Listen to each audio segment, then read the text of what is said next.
Hello everyone, welcome to my channel Tasnim toffee. Friends and family যারা আমাকে ভালোবাসেন, আমি জানি তারা আমাকে নিজে থেকেই সাবস্ক্রাইব করবেন।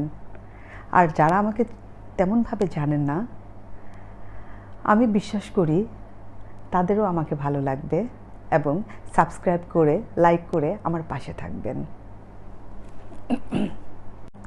বিগ বস এখন সিজন 15 চলছে। আমি বিগ বসের ভীষণ বড় একজন ফ্যান।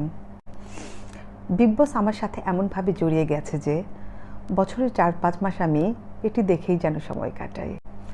আর বাকি 6-7 মাস নেক্সট বিগ বস সিজন কবে আসছে সেটার অপেক্ষায় থাকি। সিজন 7 থেকে আমি বিগ বস দেখছি, আর এটি আমার জীবনের সাথে এমনভাবে জড়িয়ে গেছে যে আমার মনে হয় বিগ বস নিয়ে রিভিউ আমি দিতেই পারি। এতদিন আমি হিন্দিতে দেখেছি, হিন্দিতে বেশ অনেকজন আমার প্রিয় ব্লগাররা রিভিউ দিচ্ছে। আমার মনে হলো বাংলাদেশিরা যখন বিগ বস দেখে তাহলে বাংলায় একটা রিভিউ কেন হবে না, আর তাই আমি বিগ বসের রিভিউ নিয়ে বসলাম। বিগ বস 7 গহর ও তানিশা ছিল। ওই টাইমে আমি গহরকে সাপোর্ট করতাম, যদিও কাজল আমার ভীষণ প্রিয় একজন নায়িকা, কিন্তু তার বোনকে আমি ওভাবে সাপোর্ট করতে পারিনি, কারণ তানিশার অনেক কিছুই আমার ভালো লাগতো না। বিশেষ করে তার যার সাথে অ্যাফেয়ার হচ্ছিল শোতে, আরমান, তাকে আমার একদমই পছন্দ ছিল না, যে জন্য গহরকেই আমার পছন্দ ছিল এবং গহরই উইনার হয়েছিল। এইটি গিয়ে আমি গৌতমকে সাপোর্ট করেছি এবং গৌতমই উইনার হয়েছে। 9-এ গিয়ে প্রিন্সকে সাপোর্ট কতটা করেছিলাম আমার ওভাবে মনে নেই। যাই হোক, এরপর 10-এ গিয়ে আমি মনবীরকে যতটা সাপোর্ট করেছি তার চেয়ে বেশি সাপোর্ট করেছি ওদের গ্রুপটাকে, বিশেষ করে মানু পাঞ্জাবি। যাই হোক, বিগ বস 11 Shilpa Shinde well deserve winner, এবং 12 আমি ওভাবে দেখিনি, আমার পছন্দই ছিল না, দীপিকা কাক্কার উইনার ছিল। এরপর 14 রুবিনা রাহুলকে ভীষণভাবে সাপোর্ট করেছি, কিন্তু শেষ পর্যন্ত সে রানার আপ হলো। যাই হোক, এখন 15 চলছে। 15 নিয়ে একটু পরে কথা বলছি। তার আগে আপনারা হয়তো খেয়াল করেননি, আমি 12 থেকে 14 বলেছি, 13 বলিনি।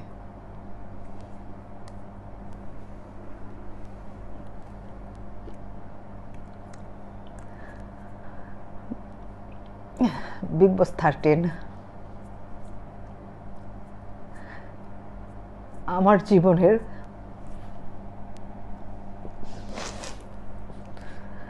আমি বলবো যে কটা সিজন আমি দেখেছি তার মধ্যে সবচেয়ে প্রিয় আমার বিগ বস 13, আর সবচেয়ে প্রিয় উইনার সিদ্ধার্থ শুক্লা।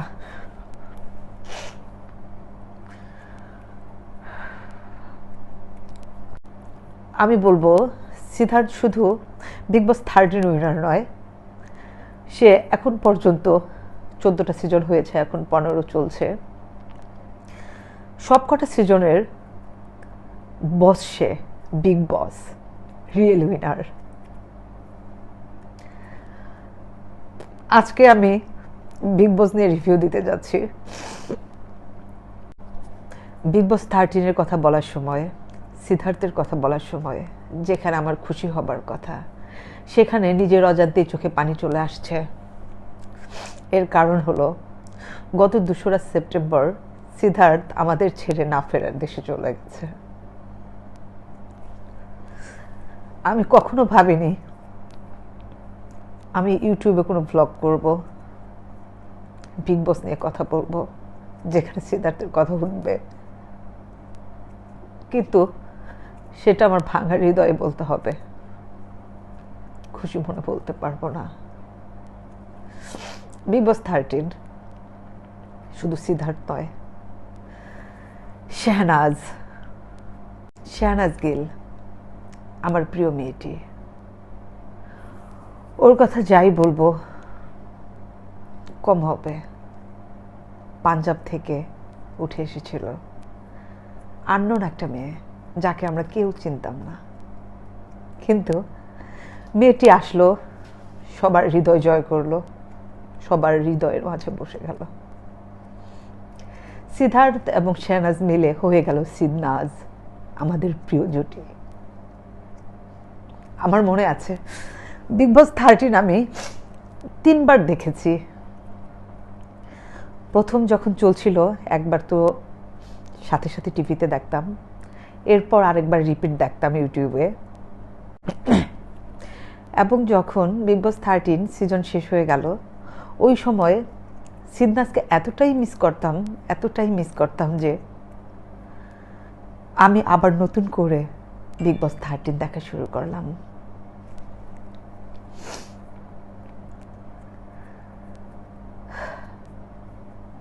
এভাবে আমার 3 বার হয়ে গেছে বিগ বস 13 দেখা।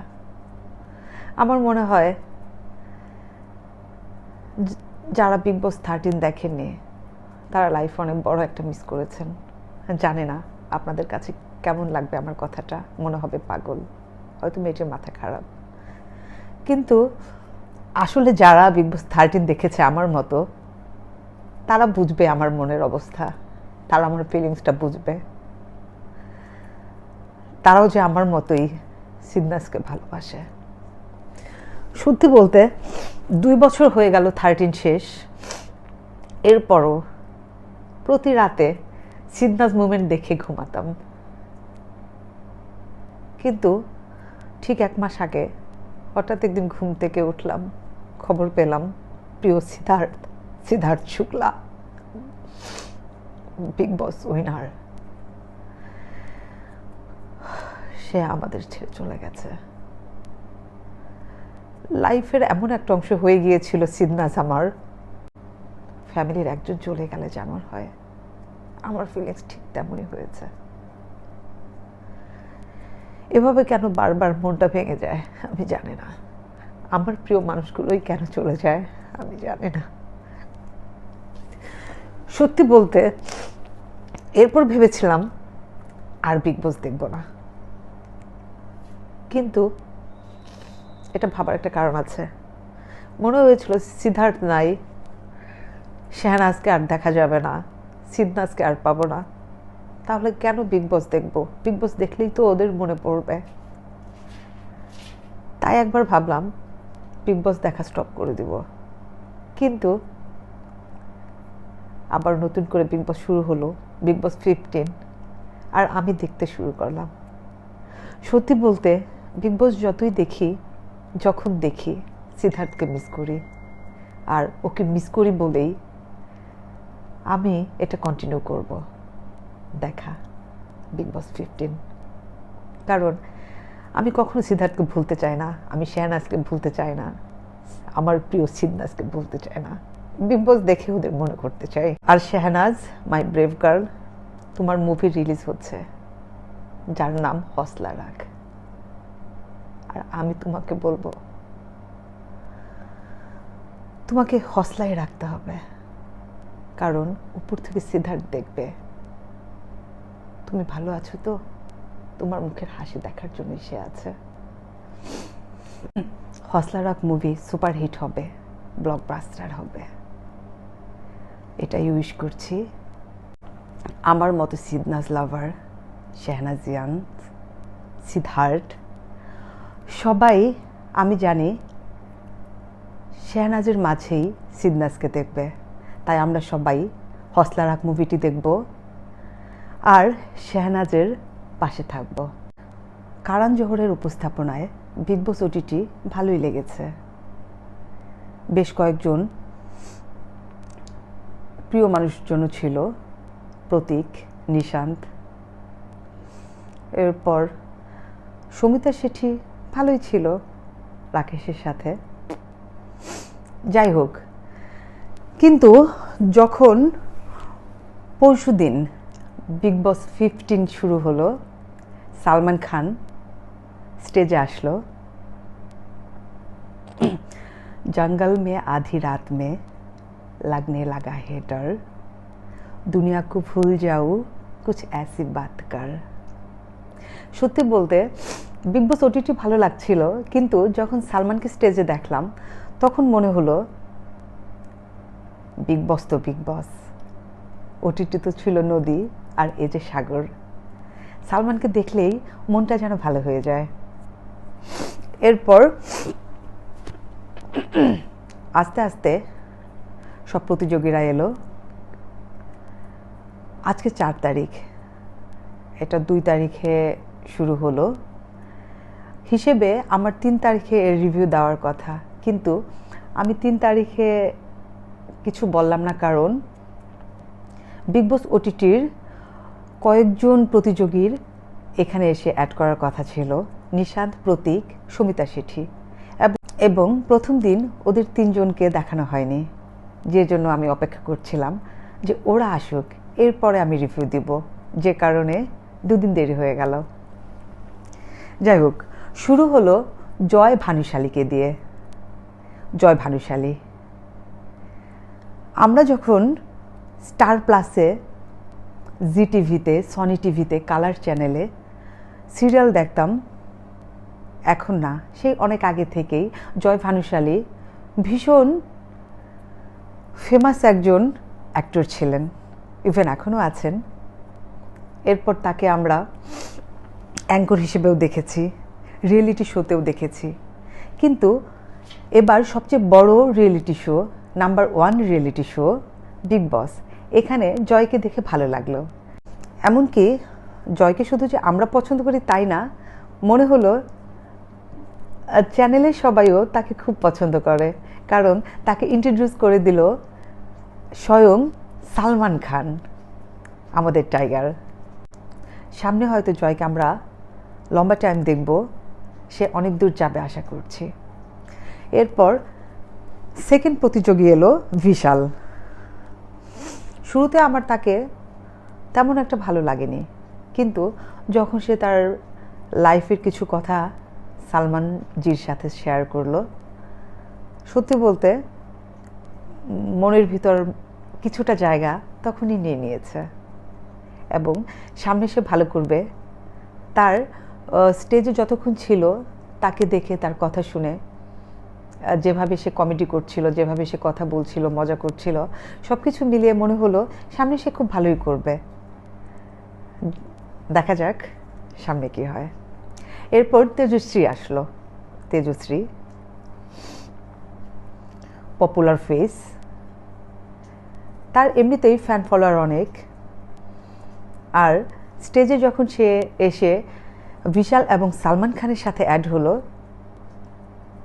সত্যি বলতে মনে হলো যে হ্যাঁ, এতক্ষণে একজন এসছে যাকে সামনে আমরা দেখতে পাবো, রিয়েল তেজশ্রীকে দেখব, এবং সে খুব ভালো করবে, এটাই মনে হচ্ছে। এরপর একে একে অনেকে এসছে, বিধি, ঈশান, এরপর ডোনাল। এদেরকে আসলে আমার তেমন কিছু মনে হয়নি, সত্যি কথা। সামনে কি করবে সেটা সামনে বুঝবো। আরেকজন ছিল সিম্বা, ছেলেটাকে বেশ ভালো লেগেছে, দেখা যাক সে কি করে। তবে যার কথা বলবো এখন, সে হচ্ছে উমর রিয়াজ। সত্যি বলতে ওর জন্য একটু অপেক্ষাই করছিলাম, কারণ সে হচ্ছে আসিম রিয়াজের বড় ভাই। আসিম রিয়াজ বিগ বস 13-এর রানার আপ। কিছুক্ষণ আগেই বিগ বস 13-এর কথা বলছিলাম, সিদনাজের কথা বলছিলাম, কিন্তু বাকি কারো কথা ওভাবে বলা হয়নি। বিগ বস 13 এমন একটা সিজন ছিল যেখানে প্রতিটা প্রতিযোগী কোনো না কোনোভাবে মানুষের প্রিয় ছিল। প্রতিজন, যার কথাই বলবো তাকেই ভালো লাগবে। সবাই মানুষের মনে তার তাদের নিজেদের জন্য জায়গা করে নিয়েছে। যতটুকুই হোক, যেভাবেই হোক, ভালো করে কিছু খারাপ করে, কিন্তু সত্যি বলতে বিগ বস 13 যেমন মানুষ মনে করে, প্রতিটা প্রতিযোগীকে সেভাবেই মনে করে। আর সেখানে রানার আপ যেহেতু আসিম রিয়াজ, সো তার ভাই উমর রিয়াজ যখন বিগ বস 15-এ এলো, তখন আগে থেকে অপেক্ষা করছিলাম সে কেমন করে।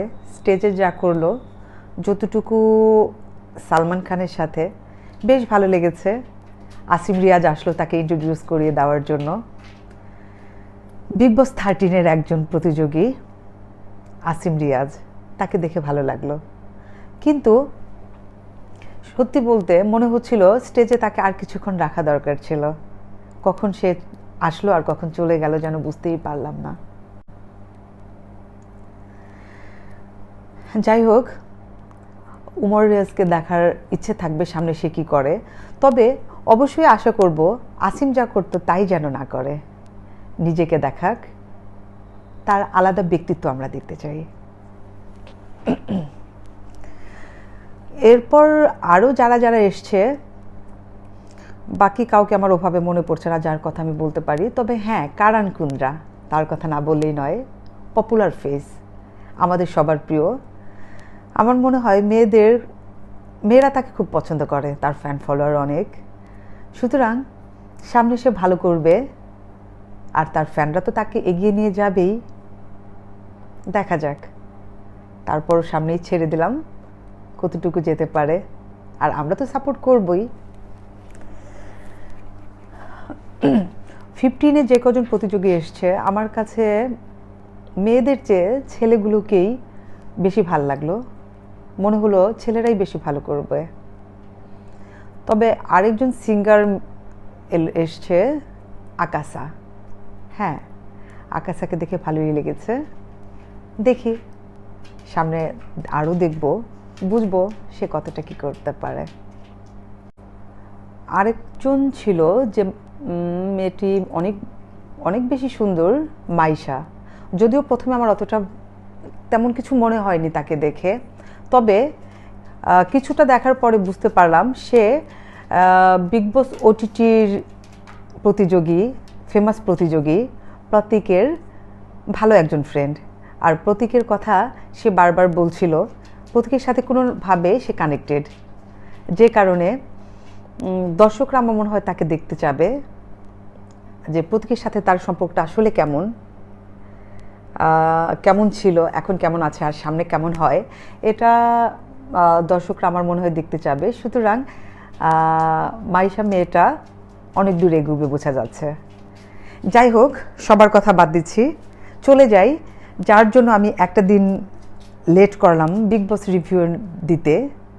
সে বিগ বস ওটিটির প্রতিযোগী 3 জন, নিশান্ত, সমিতা শেঠি ও প্রতীক। এদের 3 জনকে নিয়ে কিছু বলি।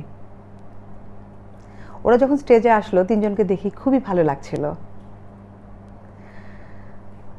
প্রতীক ও নিশান্ত বিগ বস ওটিটিতে খুব ভালো বন্ধু ছিল।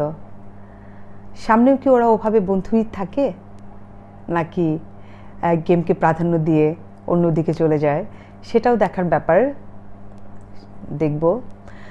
সমিতা শেঠি বিগ বস ওটিটিতে রাকেশকে নিয়ে ভালো কানেকশন ছিল তার, ভালো একটা জুটি গড়ে তুলেছিল। এখানে রাকেশ ছাড়া সে একা কেমন করে সেটাও দেখতে চাচ্ছি। ওরা 3 জন যখন বিগ বস 15 ঘরে এলো, বিগ বস হাউসে এলো, আমার কাছে মনে হলো নদী থেকে যেন ওরা সাগরে এসে পড়েছে। সমিতা শেঠিকে তো আর দেখতেই পেলাম না, নিশান্তকেও তেমনভাবে দেখা যায়নি। তবে হ্যাঁ, প্রতীককে দেখা গেছে। প্রতীক বেশ ভালোভাবেই শুরু করেছে, এমনকি আসতে না আসতে উমর রিয়াজের সাথে তার কিছুটা ঝগড়াও শুরু হয়ে গেল। যাই হোক, প্রতীককে আমার ভালো লাগে। আমার মনে হয় আমার মতো তার আরও অগণিত দর্শক ভক্ত আছে যারা তাকে ভোট দিয়ে এগিয়ে নিয়ে যাবে, সাপোর্ট করবে। আর হ্যাঁ, প্রতীক ভালো করবে, এতে কোনো সন্দেহ নেই। নিশান্ত ভালো করবে, সমিতা কী করে আমি একটু কনফিউজড, সামনে বুঝতে পারবো। যতটুকু দেখেছি বুঝেছি এটুকুই। ও একজন প্রতিযোগীর কথা বলা হয়নি, আফসানা। সে পাঞ্জাবি, অনেক গোল্ড পরে এসছে। আলাদাভাবে মনে হয় তাকে ওভাবে চিহ্নিত করা গেছে যে একটু আলাদা, একটু অন্যরকম পাঞ্জাবি। তাকে বেশ ভালো মনে হলো, মনে হয় সে ভালোই করবে সামনে, দেখা যাক। আজকের মতো আমি এখানেই শেষ করব, কারণ যে দুটো পর্ব দেখেছি তাতে যতটুকু বুঝেছি আমি আপনাদের সাথে বললাম। আমার ইচ্ছে করলো আপনাদের সাথে বলি, শেয়ার করি যে আমার কেমন মনে হলো। বিগ বস 15 মনে হচ্ছে ভালোই হবে। ভালো হোক, সফল হোক, সামনে আবার আসবো আপনাদের সাথে কথা বলতে। সবাই ভালো থাকুন, আমার চ্যানেল সাবস্ক্রাইব করবেন, এটাই চাওয়া। এখন বিদায় নেব। আল্লাহ হাফেজ।